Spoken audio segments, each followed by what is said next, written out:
Здравствуйте. Праздник вас. Праздником очень рада. Здравствуйте. Праздник.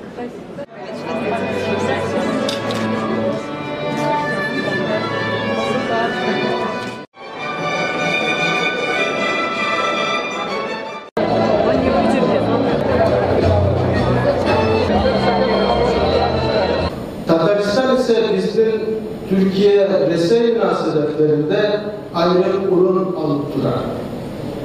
Tuganlığımızın tarihi tavırlarını hem güçlü. Sınırlı vakitte biz tüm işlerini başlara aldık, durmuşta aşırdık, gamelya aşırdık. Lakin iktisat, medeniyet, marif, hem din ülkelerinde işler bir küp. Bunun için her yakta dilek hem ihtiyar var. Başta Tübekler, ayrıca Başkurdistan, Çuvaşistan, Hemmaiye bilen de hizmetleştiğimiz Kileşek'te Tağın da Üser değil. Ümitlenen hem işenen.